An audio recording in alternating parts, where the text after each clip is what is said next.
सतनाम धन वाहिगुरु साहिब जीओ। धन वाहिगुरु साहिब जीओ।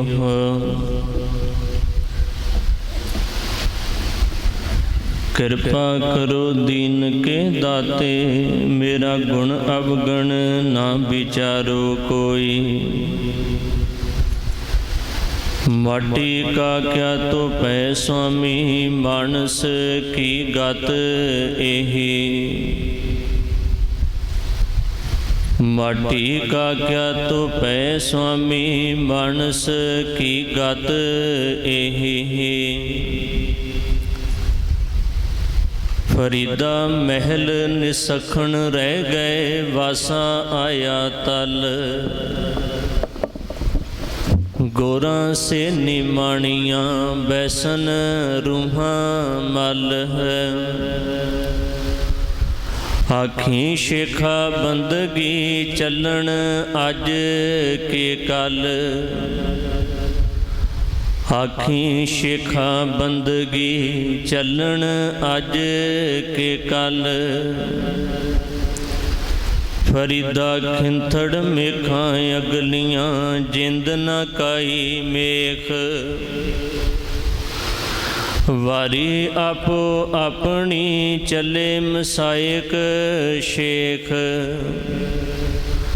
वारी आपो अपनी चले मसायक शेख है। परम सन्मान योग गुरु गरीब निवाज बख्शंद पिता, धन धन साहिब श्री गुरु ग्रंथ साहिब सच्चे पातशाह जी दे पावन दरबार दियाँ हाजरियाँ भर रहे सतसंगी जनों, जिवें कि आप सबना नूं पता है,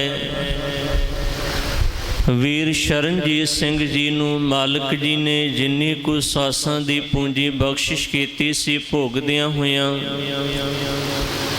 इस संसार तो अकाल चलाना कर गए। तिन्हां दे निमित्त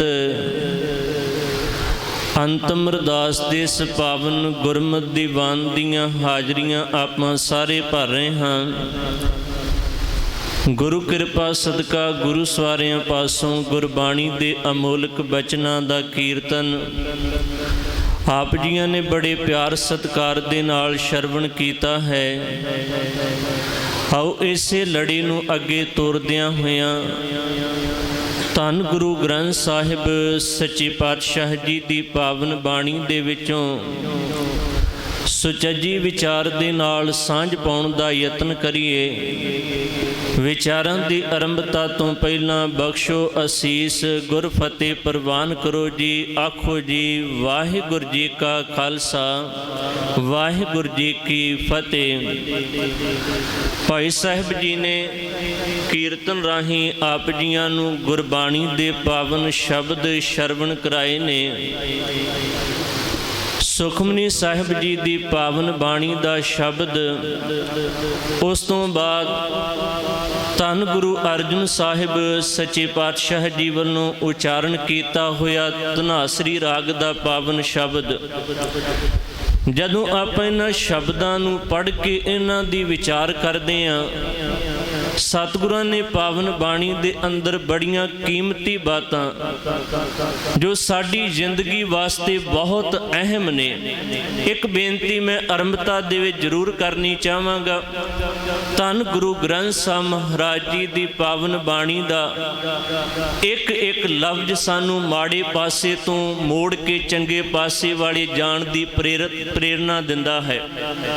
ते जदों आपां सतगुरां वल्लों उचारण कीते हुए इन्हां शब्दां नूं पढ़दे हां, शब्दां दे बोल ने सास सास सिमरो गोबिंद, मन अंतर की उतरे चिंद। जिन्हां इंसानां ने अपनी जिंदगी दे अंदर स्वास स्वास परमात्मा नूं चेते कीता है, जिन्हों दूजे लफ्जां दे विच सतगुरु ने आख्या दम दम सदा संभालदा, दम ना बिरथा जाए। जिन्हां इंसानां ने स्वास स्वास मालिक नूं चेते कीता है, ਹੈ ਜੀਵਨ ਦੇ ਅੰਦਰ ਉਹ ਚਿੰਤਾ ਤੋਂ ਮੁਕਤ ਹੋ ਜਾਂਦੇ ਆ। ਵੈਸੇ ਦੁਨੀਆ ਵਾਲੇ ਪੱਖ ਦੇ ਉੱਪਰ ਝਾਤੀ ਮਾਰ ਕੇ ਵੇਖੀਏ, ਅਸੀਂ ਸਾਰੇ ਕਿਤੇ ਨਾ ਕਿਤੇ ਚਿੰਤਾ ਖੌਫ ਦੇ ਅਧੀਨ ਆ ਕੇ ਜੀਵਨ ਬਤੀਤ ਕਰਦੇ ਹਾਂ। ਕਿਸੇ ਨੂੰ ਕਿਸੇ ਗੱਲ ਦੀ ਚਿੰਤਾ ਹੈ, ਕਿਸੇ ਨੂੰ ਕਿਸੇ ਗੱਲ ਦਾ ਡਰ ਹੈ, ਤੇ ਸਤਿਗੁਰੂ ਇੱਥੋਂ ਤੱਕ ਕਹਿੰਦੇ ਆ ਕਿ ਇਨਸਾਨ ਜ਼ਿੰਦਗੀ ਦੇ ਅੰਦਰ ਮੌਤ ਦਾ ਡਰ ਵੀ ਪਾਲ ਕੇ ਬੈਠਾ ਹੈ, ਮੌਤ ਦਾ ਖੌਫ ਵੀ ਪਾਲ ਕੇ ਬੈਠਾ ਹੈ। ਗੁਰੂ ਤੇਗ ਬਹਾਦਰ ਸਾਹਿਬ ਜੀ ਦਾ ਇੱਕ ਸ਼ਲੋਕ ਹੈ ਧੰਨ ਗੁਰੂ ਗ੍ਰੰਥ ਸਾਹਿਬ ਮਹਾਰਾਜ ਜੀ ਦੀ ਪਾਵਨ ਬਾਣੀ ਦੇ ਅੰਦਰ, ਜਿਹਦੇ ਵਿੱਚ ਉਹਨਾਂ ਨੇ ਆਖਿਆ ਜੀਵਨ ਦੇ ਅੰਦਰ ਫਿਕਰ ਜਾਂ ਚਿੰਤਾ ਉਸ ਗੱਲ ਦੀ ਹੋਣੀ ਚਾਹੀਦੀ ਹੈ ਜਿਹੜੀ ਅਚਨਚੇਤ ਵਾਪਰ ਜਾਵੇ, ਭਾਵ ਕਿ ਜਿਹਦੇ ਬਾਬਤ ਚਿੱਤ ਚੇਤਾ ਹੀ ਨਾ ਹੋਵੇ, ਖਿਆਲ ਹੀ ਨਾ ਹੋਵੇ। ਤੇ ਅਸੀਂ ਕਈ ਵਾਰ ਕਹਿੰਦੇ ਆ ਕਿ ਮੌਤ ਅਚਨਚੇਤ ਆਉਂਦੀ ਹੈ, ਪਰ ਧੰਨ ਗੁਰੂ ਗ੍ਰੰਥ ਸਾਹਿਬ ਜੀ ਕਹਿੰਦੇ ਨੇ ਭਾਵੇਂ ਤੇਰੇ ਘਰ ਇਸ ਨੇ ਅਚਨਚੇਤ ਆਣ ਕੇ ਧਾਵਾ ਬੋਲਿਆ ਹੈ, ਪਰ ਚੇਤੇ ਰੱਖੀਏ ਇਹ ਅਟਲ ਸਚਾਈ ਹੈ, ਇਹ ਸਾਰਿਆਂ ਦੇ ਘਰਾਂ ਦੇ ਅੰਦਰ ਗੇੜਾ ਲਾ ਕੇ ਆਉਂਦੀ ਹੈ। ਆਪਾਂ ਪੜ੍ਹਦੇ ਹਾਂ ਚਿੰਤਾ ਤਾਕੀ ਕੀਜੀਏ ਜੋ ਅਨਹੋਣੀ ਹੋਏ। ਜੇਕਰ ਕੋਈ ਅਣਹੋਣੀ ਵਾਪਰ ਜਾਵੇ ਜਿਹਦੇ ਬਾਬਤ ਚਿੱਤ ਚੇਤਾ ਵੀ ਨਾ ਹੋਵੇ, ਸਤਿਗੁਰੂ ਕਹਿੰਦੇ ਨੇ ਇਹ ਮੌਤ ਅਣਹੋਣੀ ਨਹੀਂ, ਇਹ ਹੋਣੀ ਹੈ। ਇਹ ਸਾਰਿਆਂ ਦੇ ਨਾਲ ਇੱਕ ਨਾ ਇੱਕ ਦਿਨ ਹੋ ਜਾਣਾ ਹੈ। ਅੱਜ ਅਸੀਂ ਕਿਸੇ ਦੀ ਅੰਤਮ ਅਰਦਾਸ ਦੇ ਵਿੱਚ ਬੈਠੇ ਹਾਂ, ਭਾਗਾਂ ਵਾਲਿਓ ਕੱਲ ਨੂੰ ਕੋਈ ਸਾਡੀ ਅੰਤਮ ਅਰਦਾਸ ਦੇ ਵਿੱਚ ਬੈਠੇਗਾ, ਜਿਹਨੂੰ ਬਾਬਾ ਜੀ ਕਹਿੰਦੇ ਆ ਸ਼ੇਖ ਹਯਾਤੀ ਜਗ ਨਾ ਕੋਈ ਇੱਥੇ ਰਿਹਾ, ਜਿਸ ਆਸਣ ਹਮ ਬੈਠੇ ਕੇਤੇ ਬੈਸ ਗਿਆ। ਇੱਕ ਬਾਬਾ ਫਰੀਦ ਸਾਹਿਬ ਦਾ ਇੱਕ ਹੋਰ ਸ਼ਲੋਕ ਹੈ ਧੰਨ ਗੁਰੂ ਗ੍ਰੰਥ ਸਾਹਿਬ ਮਹਾਰਾਜ ਜੀ ਦੀ ਪਾਵਨ ਬਾਣੀ ਦੇ ਅੰਦਰ, ਮੈਂ ਆਰੰਭਤਾ ਦੇ ਵਿੱਚ ਆਪ ਸੰਗਤ ਦੇ ਨਾਲ ਸਾਂਝਾ ਵੀ ਕੀਤਾ ਹੈ, ਜਿਹਦੇ ਵਿੱਚ ਉਹਨਾਂ ਨੇ ਗੱਲ ਕੀਤੀ ਕਿ ਦੁਨੀਆ ਦੇ ਲੋਕੋ ਇੱਕ ਗੱਲ ਆਪਣੇ ਜੀਵਨ ਦੇ ਅੰਦਰ ਪੱਕੀ ਕਰਕੇ ਮੰਨ ਲਿਆ ਜੇ ਕਿ ਜੋ ਵੀ ਇਸ ਦੁਨੀਆ ਤੇ ਆਇਆ ਉਸਨੇ ਇੱਕ ਨਾ ਇੱਕ ਦਿਨ ਤੁਰ ਜਾਣਾ। ਭਾਵੇਂ ਜਿੰਨਾ ਮਰਜੀ ਯਤਨ ਕੀਤਾ ਜਾਵੇ ਆਪਣੇ ਆਪ ਨੂੰ ਬਚਾਉਣ ਦਾ, ਪਰ ਕਹਿੰਦੇ ਨੇ ਸਦੀਵੀ ਕਾਲ ਵਾਸਤੇ ਕੋਈ ਆਪਣੇ ਆਪ ਨੂੰ ਇਸ ਦੁਨੀਆ ਦੇ ਵਿੱਚ ਅਸਥਿਰ ਕਰਕੇ ਨਹੀਂ ਰਹਿ ਸਕਿਆ, ਜਾਂ ਆਪਣੇ ਆਪ ਦੇ ਵਿੱਚ ਸਦੀਵੀ ਕਾਲ ਕੋਈ ਟਿਕ ਨਾ ਹੀ ਸਕਿਆ ਤੇ ਨਾ ਆਉਣ ਵਾਲੇ ਸਮੇਂ ਦੇ ਵਿੱਚ ਟਿਕ ਸਕੇਗਾ। ਬੜਾ ਪਿਆਰਾ ਸ਼ਲੋਕ ਹੈ ਉਹਨਾਂ ਦਾ। ਵੈਸੇ ਮੈਂ ਬੇਨਤੀ ਇਹ ਵੀ ਕਰਨੀ ਚਾਹਾਂਗਾ, ਸਾਡੀ ਬਦਕਿਸਮਤੀ ਹੈ ਆ ਸਾਡੇ ਘਰਾਂ ਦੇ ਅੰਦਰ ਦੁੱਖ ਕਿਉਂ ਨੇ? ਹਾਲਾਂਕਿ ਭਾਣੇ ਵਾਪਰਦੇ ਨੇ, ਵਾਪਰਦੇ ਰਹਿਣਗੇ, ਇਨਸੀਡੈਂਟ ਜ਼ਿੰਦਗੀ ਦੇ ਅੰਦਰ ਘਟਨਾਵਾਂ ਵਾਪਰਦੀਆਂ ਨੇ। ਸਤਿਗੁਰੂ ਨੇ ਵੀ ਗੁਰਬਾਣੀ ਦੇ ਅੰਦਰ ਸਾਨੂੰ ਇਹਨਾਂ ਗੱਲਾਂ ਤੋਂ ਸੁਚੇਤ ਕਰਾਇਆ ਹੈ ਕਿ ਤੇਰੀ ਜ਼ਿੰਦਗੀ ਦੇ ਅੰਦਰ ਦੁੱਖ ਦਸਤਕ ਦੇ ਸਕਦਾ ਹੈ, ਪਰ ਦੁੱਖ ਤੋਂ ਆਉਣ ਤੋਂ ਪਹਿਲਾਂ ਤੇਰੇ ਜੀਵਨ ਦੀ ਤਿਆਰੀ ਕਿਵੇਂ ਦੀ ਹੋਣੀ ਚਾਹੀਦੀ ਹੈ। ਤੇਰੇ ਜੀਵਨ ਦੀ ਤਿਆਰੀ ਗੁਰ ਸ਼ਬਦ ਆਸੇ ਮੁਤਾਬਕ ਹੋਣੀ ਚਾਹੀਦੀ ਹੈ। ਤੇ ਜਦੋਂ ਸਾਡੀ ਜ਼ਿੰਦਗੀ ਦੀ ਤਿਆਰੀ ਗੁਰੂ ਦੇ ਸ਼ਬਦ ਦੇ ਆਸੇ ਮੁਤਾਬਕ ਹੋਵੇਗੀ, ਚੇਤੇ ਰੱਖਿਓ ਵੱਡੇ ਤੋਂ ਵੱਡੀ ਮੁਸੀਬਤ, ਵੱਡੇ ਤੋਂ ਵੱਡਾ ਦੁੱਖ ਵੀ ਸਾਨੂੰ ਜ਼ਿੰਦਗੀ ਦੇ ਅੰਦਰ ਦੁਖੀ ਨਹੀਂ ਕਰ ਸਕੇਗਾ। ਇਹ ਗੱਲ ਬਿਲਕੁਲ ਪੱਕੀ ਹੈ। ਛੋਟਾ ਜਿਹਾ ਦੁੱਖ ਆਵੇ ਅਸੀਂ ਕਲਪਦੇ ਹਾਂ, ਪਰ ਕਦੇ ਇਤਿਹਾਸ ਦੇ ਪੰਨਿਆਂ ਨੂੰ ਪੜ੍ਹ ਕੇ ਵੇਖੀਏ, ਸੱਚ ਇਹ ਵੇ ਸਾਡੇ ਵਾਰਸ ਉਹ ਨੇ ਜਿਹੜੇ ਤਤੀਆਂ ਤਵੀਆਂ ਦੇ ਉੱਪਰ ਬੈਠ ਕੇ ਵੀ ਖੁਸ਼ੀ ਦੇ ਗੀਤ ਗਾਉਣ ਵਾਲੇ ਨੇ। ਸਾਡੇ ਵਾਰਸ ਉਹ ਨੇ ਜਿਨ੍ਹਾਂ ਨੇ ਸਰਹੰਦ ਦੀਆਂ ਨੀਹਾਂ ਦੇ ਵਿੱਚ ਖੜ ਕੇ ਵੀ ਹੱਕ ਸੱਚ ਦੀ ਆਵਾਜ਼ ਨੂੰ ਬੁਲੰਦ ਕੀਤਾ ਸੀ। ਅੱਜ ਭਾਵੇਂ ਸਾਡੀਆਂ ਲੱਤਾਂ ਭਾਰ ਨਹੀਂ ਚੱਲਦੀਆਂ, ਅਸੀਂ ਦੇਖਾ ਦੇਖੀ ਦੁਨੀਆ ਦੇ ਪਿੱਛੇ ਲੱਗ ਕੇ ਤੁਰਨ ਵਾਲੇ ਲੋਕ ਹਾਂ, ਪਰ ਚੇਤੇ ਰੱਖਿਓ ਜਿਨ੍ਹਾਂ ਦੀ ਅਸੀਂ ਗੱਲ ਕਰਦੇ ਹਾਂ ਜਾਂ ਜਿਨ੍ਹਾਂ ਨੂੰ ਅਸੀਂ ਆਪਣੇ ਵਾਰਸ ਕਹਿੰਦੇ ਹਾਂ, ਉਹ ਇਕੱਲੇ ਹੀ ਖੜੇ ਸਨ, ਪਰ ਇਕੱਲਿਆਂ ਨੇ ਹੀ ਪੂਰੀ ਸਲਤਨਤ ਨੂੰ ਹਿਲਾ ਕੇ ਰੱਖ ਦਿੱਤਾ ਸੀ। ਅਸੀਂ ਉਹਨਾਂ ਦੇ ਵਾਰਸ ਹਾਂ। ਉਹ ਸਾਡੇ ਬਜ਼ੁਰਗ ਨੇ ਜਿਨ੍ਹਾਂ ਨੇ ਪਿਰਤਾਂ ਪਾਈਆਂ ਨੇ ਤੇ ਦੱਸਿਆ ਹੈ ਕਿ ਆਪਣੀ ਜ਼ਿੰਦਗੀ ਦੇ ਅੰਦਰ ਦੁੱਖ ਦੇ ਵਿੱਚ ਆਪਣੇ ਆਪ ਨੂੰ ਅਡੋਲ ਕਿਵੇਂ ਰੱਖੀਦਾ ਹੈ। ਭਾਈ ਸਾਹਿਬ ਜੀ ਨੇ ਗੁਰੂ ਅਰਜਨ ਸਾਹਿਬ, ਕਿਉਂਕਿ ਮੈਂ ਅਰਜ਼ ਕਰ ਰਿਹਾ, ਮੌਤ ਸਾਰਿਆਂ ਤੇ ਆਉਣੀ, ਇਸ ਤੋਂ ਕੋਈ ਨਹੀਂ ਜੇ ਬਚ ਸਕਦਾ। ਜ਼ਿੰਦਗੀ ਦਾ ਆਨੰਦ ਉਹ ਮਾਣਦੇ ਆ ਜਿਹੜੇ ਗੁਰੂ ਸ਼ਬਦ ਦੇ ਆਸਰੇ ਦੇ ਉੱਪਰ ਟੇਕੇ ਆਪਣੀ ਜ਼ਿੰਦਗੀ ਨੂੰ ਉੱਚਾ ਚੁੱਕ ਲੈਂਦੇ ਆ, ਜਿਨ੍ਹਾਂ ਦੀ ਜ਼ਿੰਦਗੀ ਦੇ ਅੰਦਰ ਇੱਕ ਮਾਲਕ ਦਾ ਅਦਬ ਤੇ ਭੈ ਟਿਕ ਜਾਂਦਾ ਹੈ।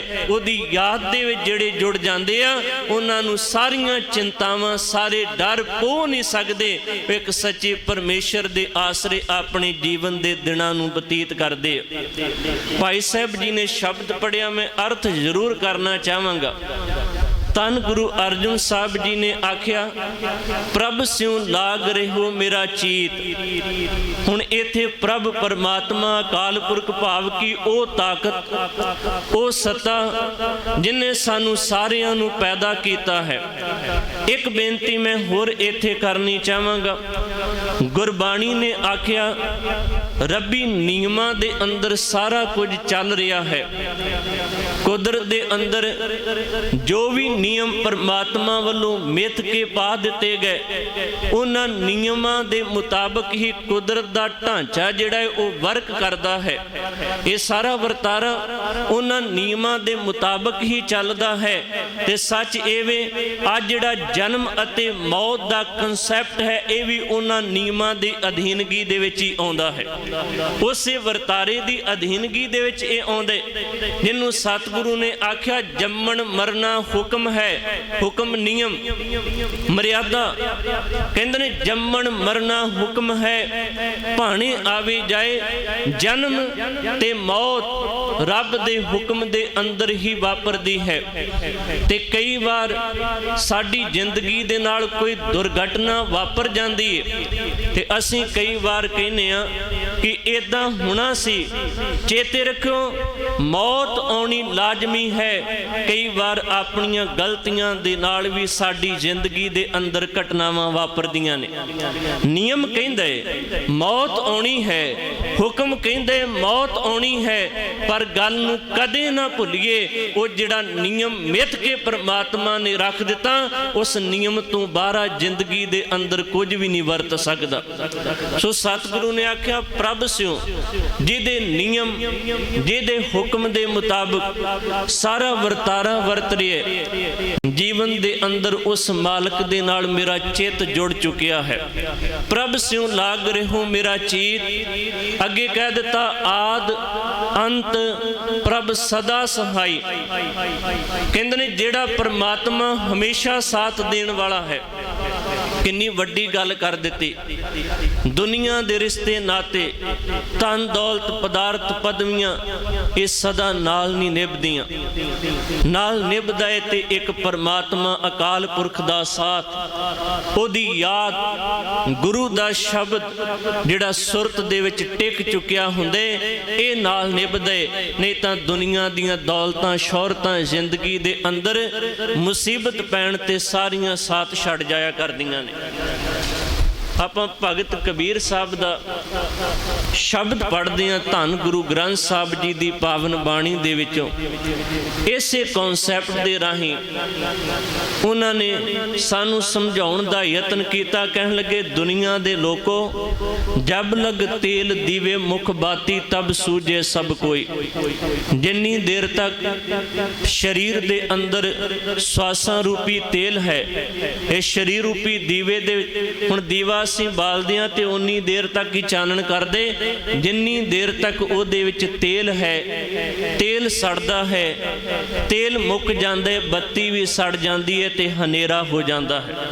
ਜਬ ਲਗ ਤੇਲ ਦੀਵੇ ਮੁਖ ਬਾਤੀ, ਕਹਿੰਦੇ ਨੇ ਆ ਸਰੀਰ ਵੀ ਉਨੀ ਦੇਰ ਤੱਕ ਹੀ ਰੁਸ਼ਨਾ ਰਿਹਾ ਹੈ ਜਾਂ ਰੋਸ਼ਨੀ ਪ੍ਰਦਾਨ ਕਰ ਰਿਹਾ ਹੈ, ਜਿੰਨੀ ਦੇਰ ਤੱਕ ਇਹਦੇ ਅੰਦਰ ਮਾਲਕ ਵੱਲੋਂ ਦਿੱਤੇ ਹੋਏ ਸਵਾਸਾਂ ਰੂਪੀ ਤੇਲ ਹੈ।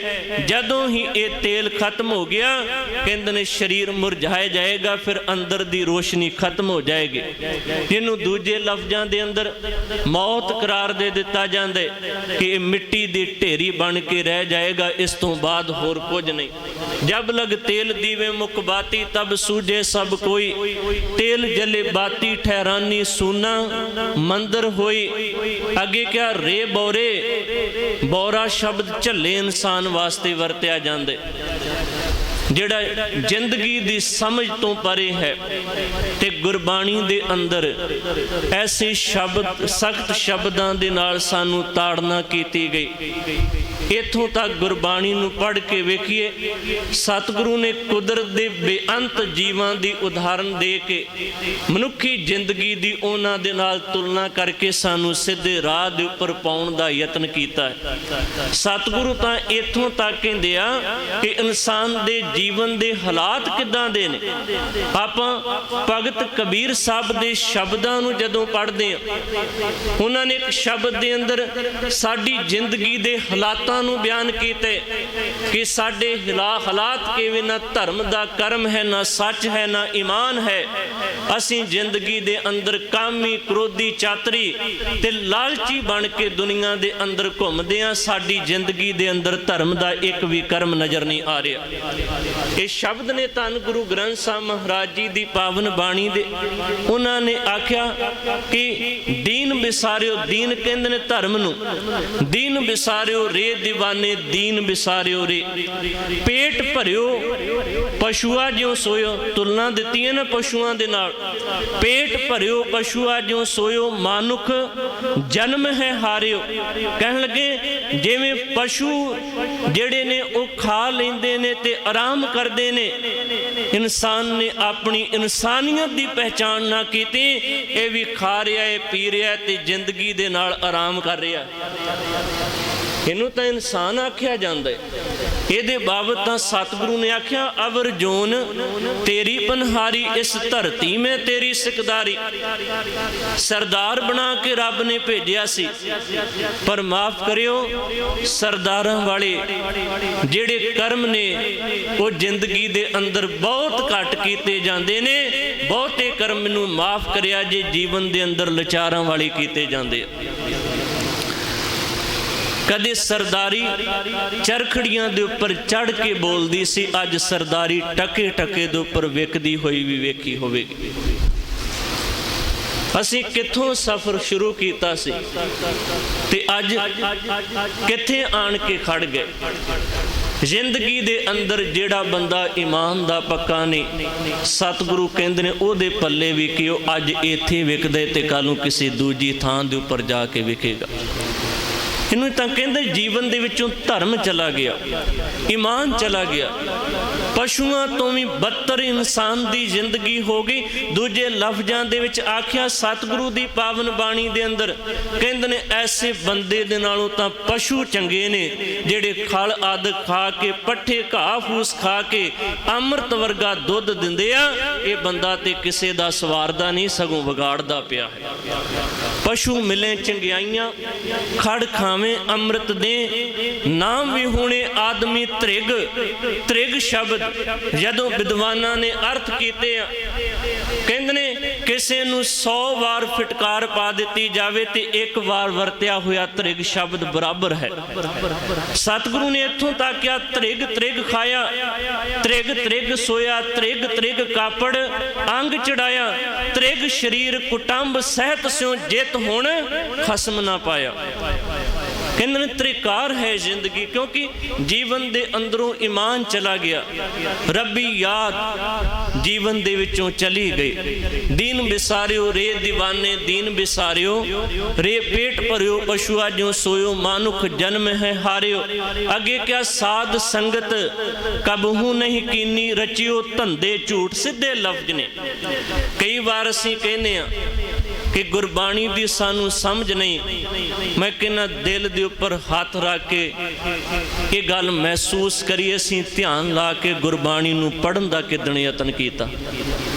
ਅਜੇ ਤਾਂ ਦੂਰੋਂ ਦੂਰੋਂ ਹੀ ਕਹਿੰਦੇ ਆ ਕਿ ਬਾਣੀ ਦੀ ਸਾਨੂੰ ਸਮਝ ਨਹੀਂ, ਕਿਉਂਕਿ ਗੁਰੂ ਸਾਹਿਬ ਨੇ ਆਖਿਆ ਦੁਨੀਆ ਦੇ ਅੰਦਰ ਧਿਆਨ ਟਿਕਾ ਕੇ ਕੀਤਾ ਹੋਇਆ ਹਰੇਕ ਕੰਮ ਸਕਸੈਸ ਹੋ ਜਾਂਦਾ ਹੈ। ਸਾਡਾ ਧਿਆਨ ਹੀ ਝੂਠ ਵਾਲੇ ਪਾਸੇ ਹੈ, ਸੱਚ ਵਾਲੇ ਪਾਸੇ ਸਾਡਾ ਧਿਆਨ ਹੀ ਕੰਮ ਨਹੀਂ ਕਰ ਰਿਹਾ। ਅਸੀਂ ਗਲਤ ਪਾਸੇ ਜਾਣਾ ਹੋਵੇ ਤੇ ਬੜਾ ਸਾਡਾ ਮਨ ਲੱਗਦਾ ਹੈ, ਬੜਾ ਸਾਡਾ ਧਿਆਨ ਲੱਗਦਾ ਹੈ, ਕਿਉਂਕਿ ਆਦਤਾਂ ਉਹੋ ਜਿਹੀਆਂ ਪਾਲ ਕੇ ਬੈਠੇ ਆ। ਜੀਵਨ ਦੇ ਅੰਦਰ ਸੱਚ ਦੀ ਸੰਗਤ ਦੇ ਵਿੱਚ ਬੈਠਣ ਵਾਸਤੇ ਤਿਆਰ ਕੋਈ ਨਹੀਂ, ਝੂਠਿਆਂ ਦੀ ਸੰਗਤ ਦੇ ਵਿੱਚ ਬੈਠ ਕੇ ਉਹਨਾਂ ਦੀ ਜੀ ਹਜ਼ੂਰੀ ਕਰੀ ਜਾਂਦੇ ਆ।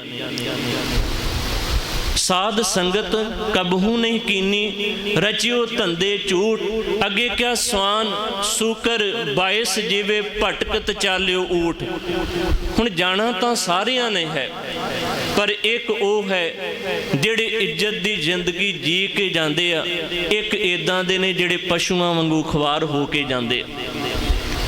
ਭਟਕਤ ਚਾਲਿਓ, ਸਵਾਨ ਕਹਿੰਦੇ ਨੇ ਕੁੱਤੇ ਨੂੰ, ਸੂਕਰ ਕਹਿੰਦੇ ਨੇ ਸੂਰ ਨੂੰ, ਸਵਾਨ ਸੂਕਰ ਬਾਇਸ ਕਹਿੰਦੇ ਨੇ ਕਾਂ ਨੂੰ। ਇਹਨਾਂ ਤਿੰਨਾਂ ਦਾ ਜ਼ਿਕਰ ਕਰ ਦਿੱਤਾ। ਕਹਿੰਦੇ ਨੇ ਜਿਵੇਂ ਕੁੱਤੇ, ਹਲਕੇ ਹੋਏ ਕੁੱਤੇ ਦੀ ਆਦਤ ਹੁੰਦੀ ਹੈ, ਉਹ ਥਾਂ ਥਾਂ ਦੇ ਉੱਪਰ ਜਾ ਕੇ ਮੂੰਹ ਮਾਰਦਾ ਹੈ। ਜਿਉਂ ਕੂਕਰ ਹਰਕਾਇਆ ਧਾਵੇ ਦਹਿ ਦਿਸ ਜਾਏ, ਲੋਭੀ ਜੰਤ ਨ ਜਾਣੀ ਪੱਖ ਅਪੱਖ ਸਭ ਖਾਏ। ਗੁਰਬਾਣੀ ਦੇ ਅਰਥ ਗੁਰਬਾਣੀ ਖੁਦ ਕਰ ਰਹੀ ਹੈ। ਸਤਿਗੁਰੂ ਨੇ ਜੇਕਰ ਸ਼ਬਦ ਵਰਤਿਆ ਤੇ ਬਿਲਕੁਲ ਗੱਲ ਕਲੀਅਰ ਕੀਤੀ ਹੈ। ਸਵਾਨ ਸੂਕਰ ਸੂਰ ਦੀ ਗੱਲ ਕਰ ਦਿੱਤੀ ਕਿ ਸੂਰ ਗੰਦਗੀ ਦੇ ਵਿੱਚ ਮੂੰਹ ਹੀ ਮਾਰਦੇ।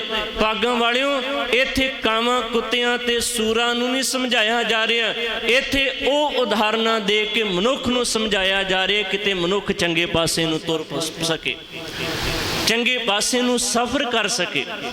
ਸਵਾਨ ਸੂਕਰ ਬਾਇਸ ਕਾਂ ਵੀ ਇੱਕ ਮੱਖਣ ਉਹਦੇ ਸਾਹਮਣੇ ਰੱਖ ਦੇਵੋ, ਮੱਖਣ ਦੇ ਵਿੱਚ ਚੁੰਝ ਮਾਰੇਗਾ। ਅਸੀਂ ਦਾਵਾ ਕਰਕੇ ਨਹੀਂ ਕਹਿ ਸਕਦੇ ਕਿ ਕਾਂ ਹੁਣ ਧਰਮੀ ਬਣ ਗਿਆ, ਅਗਲੇ ਪਾਲੀ ਉਹ ਗੰਦਗੀ ਦੇ ਵਿੱਚ ਵੀ ਜਾ ਕੇ ਚੁੰਝ ਮਾਰੇਗਾ, ਉਹਦਾ ਕੋਈ ਈਮਾਨ ਨਹੀਂ। ਸਵਾਨ ਸੂਕਰ ਬਾਇਸ ਜਿਵੇਂ ਭਟਕਤ, ਜਿਵੇਂ ਸ਼ਬਦ ਇੱਥੇ ਵਰਤਿਆ, ਇਹੋ ਹਾਲਾਤ ਸਾਡੇ ਮਨੁੱਖਾਂ ਦੇ ਨੇ। ਜਿਵੇਂ ਉਹਨਾਂ ਦੀ ਜ਼ਿੰਦਗੀ ਹੈ, ਉਸੇ ਦੇ ਨਾਲੋਂ ਵੀ ਬੱਤਰ ਇਨਸਾਨ ਦੀ ਜ਼ਿੰਦਗੀ ਇਨਸਾਨ ਇੱਥੇ ਜਿਉ ਕੇ ਜਾਂਦਾ ਹੈ। ਭਟਕਤ ਚਾਲਿਓ ਊਠ। ਫਿਰ ਅੱਗੇ ਕਹਿੰਦੇ ਆਪਸ ਕੋ ਦੀਰਘ ਕਰ ਮਾਨੇ। ਇਸ ਗੱਲ ਨੇ ਜੀ ਸਾਡਾ ਬੜਾ ਨੁਕਸਾਨ ਕੀਤਾ ਹੈ। ਹਰ ਬੰਦਾ ਈਗੋ ਚੱਕੀ ਫਿਰਦਾ, ਮੇਰੇ ਤੋਂ ਵੱਧ ਸਿਆਣਾ ਕੋਈ ਨਹੀਂ। ਹਰ ਬੰਦਾ ਚੱਕੀ ਫਿਰਦੇ, ਮੇਰੇ ਤੋਂ ਵੱਧ ਸਿਆਣਾ ਕੋਈ ਨਹੀਂ, ਪੱਲੇ ਧੇਲਾ ਨਹੀਂ ਹੁੰਦਾ। ਤੇ ਚੇਤੇ ਰੱਖਿਓ, ਸਭ ਤੋਂ ਵੱਧ ਸਿਆਣਾ ਬਣ ਬਣ ਇਨਸਾਨ ਅਗਲਵਾਂਡੀ ਹੋ ਕੇ ਬੈਠਣ ਦੀ ਕੋਸ਼ਿਸ਼ ਕਰਦਾ ਹੈ। ਆਪਸ ਕੋ ਦੀਰਘ ਵੱਡਾ ਕਰਕੇ ਮੰਨਦਾ ਹੈ, ਔਰਨ ਕੋ ਲਗਮਾਤ, ਹੋਰਾਂ ਨੂੰ ਲਗਾ ਮਾਤਰਾ ਹੀ ਸਮਝਦੇ। ਜਿਵੇਂ ਆਪਾਂ ਅੱਖਰਾਂ ਦੀ ਗੱਲ ਕਰਦੇ ਹਾਂ, ਉੱਥੇ ਵੱਡੇ ਅੱਖਰ ਨੇ ਲਗਾ ਮਾਤਰਾ ਨੂੰ ਛੋਟਾ ਦਰਜਾ ਦਿੱਤਾ ਜਾਂਦਾ। ਇਹੀ ਗੱਲ ਭਗਤ ਕਬੀਰ ਸਾਹਿਬ ਕਰਦੇ ਆ ਕਿ ਬੰਦਾ ਆਪਣੇ ਆਪ ਨੂੰ ਉੱਚਾ ਸਮਝਦੇ, ਸਭ ਤੋਂ ਨਵੇਕਲਾ ਸਮਝਦੇ, ਸਭ ਤੋਂ ਨਿਆਰਾ ਸਮਝਦੇ, ਦੂਜਿਆਂ ਨੂੰ ਐਵੇਂ ਸਮਝਦਾ ਹੈ ਕਿ ਇਹਨਾਂ ਦੇ ਪੱਲੇ ਕੁਝ ਨਹੀਂ। ਪਰ ਇੱਕ ਗੱਲ ਚੇਤੇ ਰੱਖਿਓ, ਜਿਹੜਾ ਬੰਦਾ ਆਪਣੇ ਆਪ ਨੂੰ ਸਾਰਿਆਂ ਤੋਂ ਉੱਚਾ ਸਮਝਦੇ, ਇਹ ਈਗੋ ਪਾਲ ਕੇ ਬੈਠਾ ਹੈ, ਮੇਰੇ ਗੁਰੂ ਬਾਬਾ ਜੀ ਕਹਿੰਦੇ ਉਹਦੇ ਆਪ ਦੇ ਪੱਲੇ ਕੁਝ ਨਹੀਂ, ਉਹਦੇ ਪੱਲੇ ਕੁਝ ਨਹੀਂ। ਕਿਉਂਕਿ ਅਕਸਰ ਰੱਬ ਦੀ ਰਹਿਮਤ, ਪਰਮਾਤਮਾ ਦੀ ਕਿਰਪਾ ਵੀ ਨਿਮਰਤਾ ਵਾਲੇ ਹਿਰਦਿਆਂ ਦੇ ਅੰਦਰ ਹੀ ਵਾਪਰਦੀ ਹੈ। ਜਿਹੜੇ ਈਗੋ ਚੱਕੀ ਫਿਰਦੇ ਨੇ, ਉਹ ਦਰ ਦਰ ਦੇ ਉੱਪਰ ਠੋਕਰਾਂ ਖਾਂਦੇ ਫਿਰਦੇ ਨੇ, ਅੰਦਰੋਂ ਦੁਖੀ ਹੋਏ ਰਹਿੰਦੇ ਨੇ। ਅੰਦਰੂਨੀ ਤੌਰ ਦੇ ਉੱਪਰ ਉਹਨਾਂ ਨੂੰ ਜ਼ਿੰਦਗੀ ਦੇ ਅੰਦਰ ਸੁੱਖ ਕਦੇ ਵੀ ਨਹੀਂ ਜੀ ਮਿਲਦਾ। ਆਪਸ ਕੋ ਦੀਰਘ ਕਰ ਮਾਨੇ, ਔਰਨ ਕੋ ਲਗਮਾਤ, ਮਨਸਾ ਬਾਚਾ ਕਰਮ ਨਾ। ਤਿੰਨ ਸ਼ਬਦ ਇੱਥੇ ਵਰਤੇ ਆ, ਮਨ ਕਰਕੇ, ਬਚਨਾ ਕਰਕੇ, ਕਰਮਾਂ ਕਰਕੇ। ਨਾ ਉਹ ਮਨ ਕਰਕੇ ਚੰਗਾ ਸੋਚਦੇ ਆ, ਮਨ ਦੇ ਅੰਦਰ ਚੰਗੀ ਵਿਚਾਰ ਨੇ, ਨਾ ਕਰਮਾਂ ਕਰਕੇ ਚੰਗਾ ਕਰਦੇ ਆ, ਨਾ ਬਚਨਾ ਕਰਕੇ ਚੰਗਾ ਬੋਲਦੇ ਆ। ਮਨਸਾ ਬਾਚਾ ਕਰਮ ਨਾ, ਮੈਂ ਦੇਖੇ ਦੋਜਕ ਜਾਤ। ਕਹਿੰਦੇ ਨੇ ਜਿਹੜਾ ਮਨ ਦੇ ਅੰਦਰ ਚੰਗੀ ਸੋਚ, ਚੰਗੀ ਵਿਚਾਰ ਨਹੀਂ ਰੱਖ ਕੇ ਬੈਠਾ, ਜਿਹਦੇ ਕਰਮ ਚੰਗੇ ਨਹੀਂ, ਜਿਹੜਾ ਮਾੜਾ ਬੋਲਦੇ ਉਹਨੇ ਅੱਗੇ ਜਾ ਕੇ ਨਰਕ ਹੀ ਲੈਣਾ। ਭਗਤ ਕਬੀਰ ਸਾਹਿਬ ਕਹਿੰਦੇ ਨੇ ਉਹ ਇੱਥੇ ਨਰਕ ਭੋਗਦਾ ਪਿਆ ਹੈ। ਮੈਂ ਦੇਖੇ ਦੋਜਕ ਜਾਤ, ਫਿਰ ਅੱਗੇ ਕਿਹਾ ਕਾਮੀ ਕ੍ਰੋਧੀ ਚਾਤੁਰੀ ਬਾਜੀਗਰ ਬੇਕਾਮ। ਇਨਸਾਨ ਕਾਮੀ ਬਣ ਕੇ, ਕ੍ਰੋਧੀ ਚਤੁਰ ਚਲਾਕ ਬਣ ਕੇ ਘੁੰਮਦਾ ਹੈ। ਬਾਜੀਗਰ ਬੇਕਾਮ ਕਹਿੰਦੇ ਨੇ ਕੋਈ ਕੰਮ ਦੀ ਗੱਲ ਨਹੀਂ ਕਰਦਾ, ਜਿੰਨੀਆਂ ਵੀ ਬਾਜੀਆਂ ਪਾਉਂਦੇ ਸਾਰੀਆਂ ਪੁੱਠੀਆਂ ਹੀ ਪੈਂਦੀਆਂ ਨੇ। ਬਾਜੀਗਰ ਬੇਕਾਮ। ਅਖੀਰ ਵਾਲੀਆਂ ਪੰਕਤੀਆਂ ਦੇ ਵਿੱਚ ਭਗਤ ਕਬੀਰ ਸਾਹਿਬ ਜੀ ਸਮਝਾਉਂਦੇ ਹੋਏ ਕਹਿੰਦੇ ਆ, ਕਹਿ ਕਬੀਰ ਚੇਤੇ ਨਹੀਂ, ਫਿਰ ਕਹਿ ਦਿੱਤਾ ਮੂਰਖ ਮੁਗਧ ਗਵਾਰ। ਇਨਸਾਨ ਚੇਤੇ ਨਹੀਂ ਕਰਦਾ, ਆਪਣੇ ਈਮਾਨ ਆਪਣੇ ਦੀਨ ਦੀ ਪਛਾਣ ਨਹੀਂ ਕਰਦਾ। ਮੂਰਖ ਇਸ ਕਰਕੇ ਮੂਰਖ ਹੈ, ਮੁਗਧ ਹੈ, ਗਵਾਰ ਹੈ। ਮੂਰਖ ਮੁਗਧ ਗਵਾਰ ਕਹਿੰਦੇ ਨੇ ਅਗਲੀਆਂ ਪੰਕਤੀਆਂ ਦੇ ਵਿੱਚ ਕਿਹਾ ਰਾਮ ਨਾਮ ਚੇਤਿਓ ਨਹੀਂ, ਕੈਸੇ ਉਤਰਸ ਪਾਰ ਪ੍ਰਭ ਸਿਉ ਲਾਗ ਰਹਿਓ ਮੇਰਾ ਚੀਤ। ਰੱਬ ਦੇ ਨਾਮ ਨੂੰ ਇਹਨੇ ਚੇਤੇ ਨਹੀਂ ਕੀਤਾ, ਹੁਣ ਕਿਵੇਂ ਜ਼ਿੰਦਗੀ ਦਾ ਨਿਸਤਾਰਾ ਹੋਵੇਗਾ? ਜਿਉਂਦਿਆਂ ਜੀ ਮੈਂ ਫਿਰ ਅਰਜ਼ ਕਰਾਂ, ਮੌਤ ਨਿਸ਼ਚਿਤ ਹੈ, ਇਹ ਸਾਰਿਆਂ ਤੇ ਆਉਣੀ ਹੈ। ਜ਼ਿੰਦਗੀ ਦਾ ਆਨੰਦ ਉਹ ਮਾਣ ਜਾਂਦੇ ਆ ਜਿਹੜੇ ਰੱਬ ਦੇ ਸਹਾਰੇ ਦੇ ਉੱਪਰ ਰਹਿ ਕੇ ਜੀਵਨ ਦੇ ਦਿਨਾਂ ਨੂੰ ਬਤੀਤ ਕਰਦੇ, ਜਿਨ੍ਹਾਂ ਦੀ ਅਵਸਥਾ ਬਣ ਜਾਂਦੀ ਹੈ ਪ੍ਰਭ ਸਿਉ ਲਾਗ ਰਹਿਓ ਮੇਰਾ ਚੀਤ। ਅੱਗੇ ਕਿਆ ਆਦ ਅੰਤ ਪ੍ਰਭ ਸਦਾ ਸਹਾਈ, ਧਨ ਹਮਾਰਾ ਮੀਤ। ਪਰਮਾਤਮਾ ਹਮੇਸ਼ਾ ਵਾਸਤੇ ਜ਼ਿੰਦਗੀ ਦੇ ਅੰਦਰ ਸਹਾਇਤਾ ਕਰਦੇ, ਹੋਰ ਕਿਸੇ ਨੇ ਤੇਰੀ ਬਾਂਹ ਨਹੀਂ ਫੜਨੀ। ਰੇ ਬੌਰੇ ਤੋਏ ਘਰੀ ਨਾ ਰਾਖੇ ਕੋਈ। ਫਿਰ ਮੈਂ ਉਹ ਸ਼ਬਦ ਅਰਜ ਕਰਨਾ ਚਾਹੁੰਦਾ, ਰੇ ਬੌਰੇ ਤੋਏ ਘਰੀ ਨਾ ਰਾਖੇ ਕੋਈ, ਤੂੰ ਰਾਮ ਨਾਮ ਜਪ ਸੋਈ। ਮੌਤ ਤੋਂ ਬਾਅਦ ਜਿਹੜੇ ਤੈਨੂੰ ਆਪਣਾ ਆਪਣਾ ਕਹਿੰਦੇ ਸਨ, ਇਹਨਾਂ ਨੇ ਵੀ ਤੈਨੂੰ ਰੱਖਣਾ ਨਹੀਂ। ਫਿਰ ਅੱਗੇ ਕਿਹਾ ਰੇ ਬੌਰੇ ਤੋਏ ਘਰੀ ਨਾ ਰਾਖੇ ਕੋਈ, ਤੂੰ ਰਾਮ ਨਾਮ ਜਪ ਸੋਈ। ਦੇਹੁਰੀ ਬੈਠੀ ਮਾਤਾ ਰੋਵੇ, ਖਟੀਆ ਲੈ ਗਏ ਭਾਈ, ਲੱਟ ਛਿਟਕਾਏ ਤੇਰੀਆ ਰੋਵੇ। ਕਿੰਨੀ ਸਚਾਈ ਦੀ ਬਾਤ ਹੈ। ਲੱਟ ਛਿਟਕਾਏ ਤੇਰੀਆ ਰੋਵੇ, ਹੰਸ ਅਕੇਲਾ ਜਾਈ। ਅਖੀਰ ਵਾਲੀਆਂ ਪੰਕਤੀਆਂ ਦੇ ਅੰਦਰ ਭਗਤ ਕਬੀਰ ਸਾਹਿਬ ਕਹਿੰਦੇ ਆ ਕਿ ਮੈਂ ਦੁਨੀਆ ਦੇ ਲੋਕਾਂ ਦੇ ਹਾਲਾਤ ਤੱਕੇ ਆ, ਜਿਨ੍ਹਾਂ ਪਰਿਵਾਰ ਵਾਲਿਆਂ ਦੀ ਖਾਤਰ ਜਾਂ ਜਿਨ੍ਹਾਂ ਲੋਕਾਂ ਦੀ ਖਾਤਰ ਬੰਦਾ ਆਪਣਾ ਈਮਾਨ ਮਾਰ ਕੇ ਜਿਉਂਦਾ ਰਿਹਾ। ਹੁਣ ਸਮਝਾਉਣ ਦਾ ਤਰੀਕਾ ਵੇਖੋ ਭਗਤ ਕਬੀਰ ਸਾਹਿਬ ਦਾ, ਆਪਣਾ ਦੀਨ ਤੇ ਆਪਣਾ ਈਮਾਨ ਮਾਰ ਕੇ ਜਿਉਂਦਾ ਰਿਹਾ, ਕੇਵਲ ਧਨ ਦੌਲਤ ਪਦਾਰਥ ਹੀ ਇਕੱਠੇ ਕਰਦਾ ਰਿਹਾ।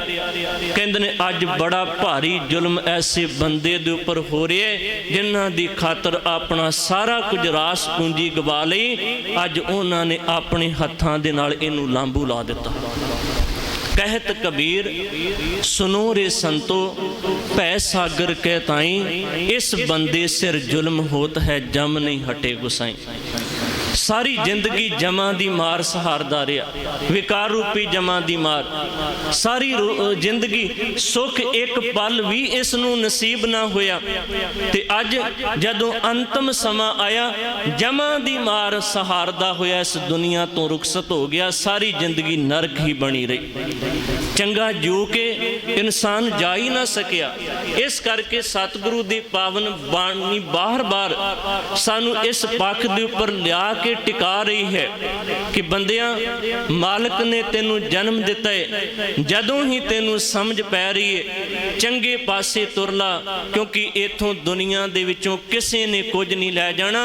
बस चंगियाई करके बंदा दुनिया दे अंदर चंगा बन जाएगा, ते माड़े कर्म करके जिन्हों क्या चंगियाइयां बुराइयां वाचे धर्म हदूर, कर्मी आपो अपनी के नेड़े के दूर। अपने कीते हुए कर्मां मुताबिक एक चंगे बन जाते हैं जिन्हां नूं रब दे नेड़े आख्या जांदे, एक माड़े बन जाते जिन्हां नूं मनमुख मुग्ध गवार दी तुलना दी गई। धन गुरु ग्रंथ साहब महाराज जी दी पावन बाणी दे अंदर प्रभ स्यों लाग रहो मेरा चीत, आद अंत प्रभ सदा सहाई, धन हमारा मीत।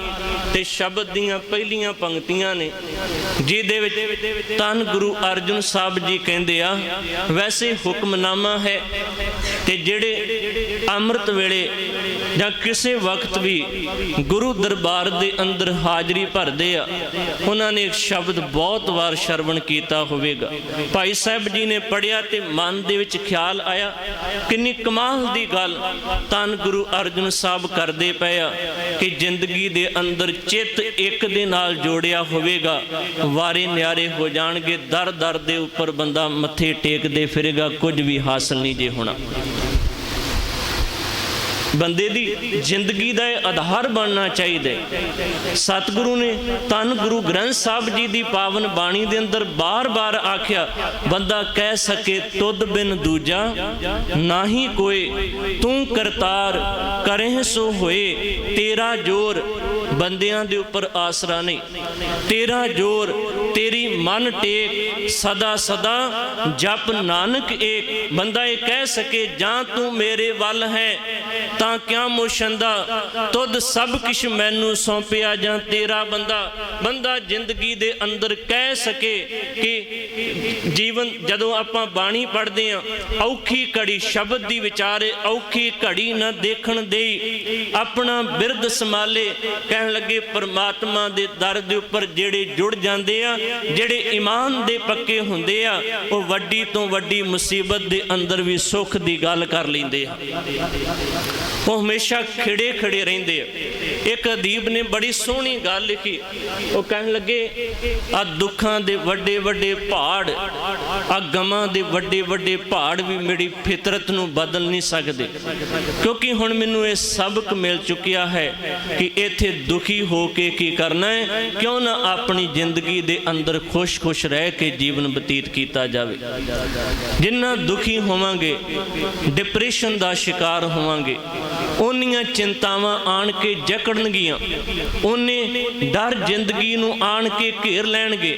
ਚਾਰ ਸਪੇਰਿਓਂ ਇਨਸਾਨ ਬੰਧਨਾਂ ਦੇ ਜਾਲ ਦੇ ਵਿੱਚ ਵੱਜਦਾ ਜਾਏਗਾ।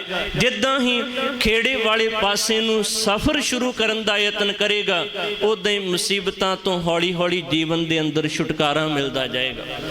ਇਹ ਨਹੀਂ ਕਿ ਮੁਸੀਬਤਾਂ ਆਉਣਗੀਆਂ ਨਹੀਂ, ਫਿਰ ਬੰਦਾ ਮੁਸੀਬਤਾਂ ਦੇ ਵਿੱਚ ਵੀ ਜਿਵੇਂ ਕਮਲ ਦਾ ਫੁੱਲ ਚਿੱਕੜ ਦੇ ਵਿੱਚ ਨਿਰਲੇਪ ਰਹਿੰਦਾ ਹੈ, ਬਿਲਕੁਲ ਇਸੇ ਤਰੀਕੇ ਦੇ ਨਾਲ ਐਸਾ ਇਨਸਾਨ ਦੁੱਖਾਂ ਦੇ ਵਿੱਚ ਵੀ ਆਪਣੀ ਜ਼ਿੰਦਗੀ ਦੇ ਅੰਦਰ ਸੁੱਖ ਦਾ ਜੀਵਨ ਆਨੰਦ ਮਾਣ ਲੈਂਦਾ ਹੈ, ਜਿਹਨੂੰ ਕਿਹਾ ਨਾਨਕ ਭਗਤਾਂ ਸਦਾ ਵਿਗਾਸ।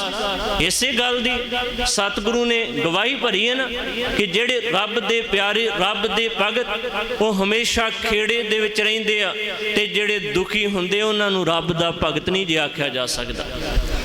ਇਹ ਰੱਬ ਦੇ ਭਗਤ ਦੀ ਡੈਫੀਨੇਸ਼ਨ ਹੈ, ਪਰਿਭਾਸ਼ਾ ਹੈ।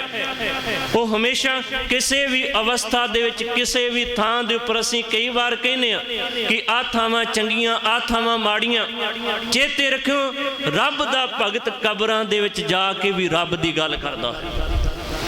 ਅਸੀਂ ਉੱਥੇ ਕਹਿੰਦੇ ਆ ਭੂਤਾਂ ਪ੍ਰੇਤਾਂ ਦਾ ਵਾਸਾ ਹੁੰਦਾ, ਪਰ ਜਿਹੜਾ ਜ਼ਿੰਦਗੀ ਦੇ ਅੰਦਰ ਰੱਬ ਦੀ ਗੱਲ ਕਰਨ ਵਾਲੇ, ਹੱਕ ਸੱਚ ਈਮਾਨ ਅਸੂਲਾਂ ਦੀ ਗੱਲ ਕਰਨ ਵਾਲੇ, ਉਹਦੇ ਵਾਸਤੇ ਥਾਵਾਂ ਚੰਗੀਆਂ ਮਾੜੀਆਂ ਨਹੀਂ, ਉਹ ਜਿੱਥੇ ਵੀ ਬੈਠਦਾ ਉੱਥੇ ਉਸ ਨੂੰ ਉਸ ਢੰਗ ਦੇ ਨਾਲ ਆਪਣੇ ਜੀਵਨ ਨੂੰ ਢਾਲ ਲੈਂਦਾ। ਇਹ ਫਲੈਕਸੀਬਿਲਟੀ ਜ਼ਿੰਦਗੀ ਦੀ ਹੋਣੀ ਚਾਹੀਦੀ। ਅਸੀਂ ਜੀਵਨ ਦੇ ਅੰਦਰ ਇਦਾਂ ਨਹੀਂ ਕਰਦੇ, ਅਸੀਂ ਢਲਣਾ ਨਹੀਂ ਜਾਣਦੇ, ਅਸੀਂ ਈਗੋ ਪਾਲ ਕੇ ਬੈਠੇ ਹਾਂ ਕਿ ਅਸੀਂ ਜਿੱਦਾਂ ਇੱਥੇ ਜਿਉਂਦੇ ਹਾਂ ਉਦਾਂ ਹੀ ਅਗਲੀ ਥਾਂ ਦੇ ਉੱਪਰ ਜਾ ਕੇ ਜਿਵਾਂਗੇ। ਨਹੀਂ, ਜੀਵਨ ਦੇ ਅੰਦਰ ਹਾਂ ਈਮਾਨ ਦੇ ਨਾਲ, ਹੱਕ ਸੱਚ ਦੇ ਨਾਲ ਕੋਈ ਸਮਝੌਤਾ ਨਹੀਂ ਕਰਨਾ ਚਾਹੀਦਾ, ਪਰ ਜ਼ਿੰਦਗੀ ਦੇ ਅੰਦਰ ਜਦੋਂ ਪਦਾਰਥਾਂ ਦੀ ਗੱਲ ਆਉਂਦੀ ਹੈ ਤੇ ਉਦੋਂ ਸਮਝੌਤਾ ਕਰਨਾ ਬਣਦਾ ਹੈ ਕਿ ਅੱਜ ਧਨ ਦੌਲਤ, ਪਦਾਰਥਾਂ, ਪਦਵੀਆਂ, ਸ਼ੌਹਰਤਾਂ ਥੋੜੀਆਂ ਨੇ, ਕੱਲ ਨੂੰ ਜ਼ਿਆਦੀਆਂ ਹੋਣਗੀਆਂ, ਫਿਰ ਥੋੜੀਆਂ ਹੋ ਜਾਣਗੀਆਂ। ਇਹ ਤੇ ਜ਼ਿੰਦਗੀ ਦੇ ਅੰਦਰ ਚੱਲਦਾ ਰਹਿੰਦੇ। ਜਿਹੜਾ ਬੰਦਾ ਇਸ ਤਰੀਕੇ ਦੇ ਨਾਲ ਆਪਣੇ ਆਪ ਨੂੰ ਢਾਲ ਲੈਂਦਾ ਹੈ, ਆਪਣੇ ਜੀਵਨ ਨੂੰ ਇਸ ਤਰੀਕੇ ਦਾ ਬਣਾ ਲੈਂਦੇ, ਉਹੀ ਬੰਦਾ ਦੁਨੀਆ ਦੇ ਅੰਦਰ ਸਭ ਤੋਂ ਸੁਖੀ ਗਿਣਿਆ ਜਾਂਦਾ ਹੈ। आख्या ए हजूमे गम मेरी फितरत को बदल नहीं सकते, क्या करूं मेरी आदत ही मुस्कुराने की है। सतगुरु ने सानू हसदे हुए रहन दी जाच सिखाई है। सिख कल्पदा चंगा नहीं लगदा, सिख दुखी चंगा नहीं लगदा। सिख दी जिंदगी दे अंदर हमेशा मुख उजला रहना चाहिए। सिख हमेशा खिड़िया खिड़िया रहना चाहिए ताकि देखण वाला कह सके बाकी एदी जिंदगी दे अंदर किसे दी रहमत है, किसे दी बरकत है, बख्शिश है किसे दी एदे जीवन दे उपर। ताई तां बाणी नूं पढ़ लेना एक वखरा विषय। कई बाणी पढ़ के भी बड़ा डिप्रेशन दे विच चले जांदे क्योंकि वो चिंता के अधीन आके बाणी पढ़ते। पर नहीं भागां वालिओ, जदों इंसान बाणी पढ़े बेपरवाह, जिन्होंने बेपरवाह शब्द के अंदर धन गुरु ग्रंथ साहब के अंदर बेपरवाह शब्द की वार वार वरतों की गई। बेपरवाह इंसान हो जावे कि जिंदगी के अंदर मैं तां कर्म कर रहे, बाकी जीवन के अंदर भाग परमात्मा ने अपने आप ला देने। खुशियां ते खेड़े रब ने जीवन दे विच अपने आप दे देने। इस करके सतगुरु ने आख्या औखी घड़ी ना देखण दई, मैं शब्द दे अर्थ करके समाप्ति करन लगा। औखी घड़ी ना देखण दई अपना बिरद संभाले, हाथ दे राखे अपने को सास सास प्रतिपाले। कहन लगे अपने सेवकां नूं जेड़े चंगे पासे तुर पैंदे आ, जेड़े ईमान दे पक्के आ, जेड़े असूलां दे पक्के आ। कई बार जेड़े बंदे भोरियां दे विच बैठ के लगातार लंमियां समाधियां ला के नाम जपदे, असीं उन्हां नूं रब दे प्यारे कहण लग पैने। पर नहीं, सतगुरु ने आख्या असूलां दे पक्के, ईमान दे पक्के, रब दी याद नूं अपने हिरदे दे अंदर हमेशा टिकाउण वाले बंदे जिंदगी दे अंदर रब दे प्यारे होया करदे। हाथ दे राखे अपने को सास सास प्रतिपाले। फिर अखीर वाले बंद दे अंदर धन गुरु अर्जन साहब जी ने जाके गल की, कह लगे कि अपनी जिंदगी दे अंदर इस ख्याल नूं पालना चंगा है। राहौल दी पंक्ति अगे मैं अर्थ कीते, प्रभ स्यों लाग रहो मेरा चीत, आद अंत प्रभ सदा सहाई, धन हमारा मीत रहाओ, मन बिलास भय साहिब के। बिलास कहंदे ने खेड़े नूं। इंसान का जीवन उमाह वाले पासे नूं सफर कर रहा। मन बिलास भय साहिब के, अचरज देख वडाई। कहन लगे परमात्मा दे इस कुदरत दे अंदर हैरान कर देने वाले वर्तारे नित वरतदे आ। एक बेनती मैं 1 मिनट दे विच इत्थे करनी चाहुंदा। सानू मौत मौत लगदी है, रब दे प्यारियां नूं एक खेड लगदी है। असीं दुखी हुन्ने आ ते रब दे प्यारे कहंदे आ आवन जान एक खेल बनाया, आग्याकारी कीनी माया। असीं कल्पदे आ, असीं रोने आ, पर जेड़े रब दे प्यारे कहंदे तां ओहदे घर दीयां वडियाईयां ने। ओहने जेकर जन्म दिता ते अज फनाह कर दिता, इहदे विच साडी अपनी जिंदगी दे अंदर कोई समर्था नहीं, जिन्हें दिता सी ओह लै गया। इहदे विच साडी की वडाई जां साडा की नुकसान है। तां असीं मोह दीयां तंदां नूं इन्ना को पक्का करके बैठे हैं कि सानू सारा कुछ चाहिए, असीं अपने पल्लियों कुछ किसी नूं देना नहीं चाहते। इसे गल की प्रौढ़ता इस लफ्ज करते कि बंदा कहंदे आउंदा रवे, मेरे कोलों कोई दूर जावे ना, भावें वो पदार्थां की गल है, भावें वो जीवां की गल है, कहंदे सारा कुछ मैनू मिलता रवे, मेरे कोलों कोई दूर नहीं होना चाहिए। इस करके गुरबाणी गुरु अर्जन साहब जी ने आख्या, कौन मुआरे कौन मुआरे, ब्रह्म ज्ञानी मिल करत विचारा, ये तो चलत पया। ये तो जगत की खेड है। ब्रह्म ज्ञानी जिहड़े सूझवान ने, जिन्हां उहदे नियमां दी समझ पै जाती है, वो विचार कर लेंदे आ। ये तो जिंदगी की एक खेड है, ते खेड दे विच बंदा जितदा भी ते हारदा भी है। जेकर हारन वाला बंदा रोंदा रवे, कल्पदा रवे, अगली वार वो मैदान दे विच नहीं उतर सकदा। इस करके इनू जिंदगी नू इस नज़रिए दे नाल चंगे पासे रह के जिउण दी लोड़ है। ते जिन्ना भी जी के जाइए, भावें अज असीं लंबियां उमरां माल लैने आ, पर मैं पहलां अर्ज कीती साहिबजादे सरहंद दीआं नीहां दे विच खड़न वाले 7 ਅਤੇ 9 साल दे सन। बहुतियां वड्डियां उमरां वाले नहीं सन, पर अज 7 ਅਤੇ 9 साल दे उन्हां साहिबजादियां नूं सारी दुनिया झुक के सलाम करदी है, सानू कोई पुछण वास्ते तैयार नहीं हुंदा। ਇਹਦਾ ਇਹ ਕਾਰਨ ਹੈ कि साड़ी जिंदगी दे विचों असूल चले गए, ईमान चला गया, वो खुशी चली गई, वो खेड़ा चला गया। ਜਿਹੜਾ गुरु बाबे दी पावन बाणी ने सानू दिता है, ਜਿਹੜਾ गुरु घर ने सिखां दी जिंदगी दे अंदर भरिया है। सो सतगुरु ने आख्या मन बिलास भै साहिब के अचरज देख बढ़ाई, हर सिमर सिमर आनंद कर नानक। आनंद शब्द का विरोधी शब्द कोई नहीं जे, दुख का सुख है।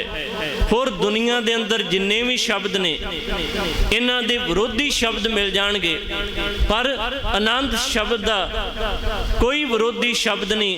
कहंदे ने जिहड़ा बंदा आनंद का धारनी बन जांदे, उहदी जिंदगी दे अंदर वड्डे तो वड्डा दुख नहीं पहुंच सकदा।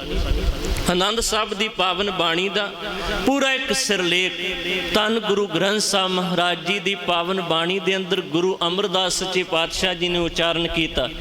आप पढ़ते हैं आनंद भया मेरी माए सतगुरु मैं पाया। गुरु नूं पाउणा है, गुरु नूं पाउणा मतलब गुरु दी विचार, गुरु दे शब्द नूं अपने इस मन मंदिर दे विच टिकाउणा है, अपनी सुरत दे विच टिकाउणा है।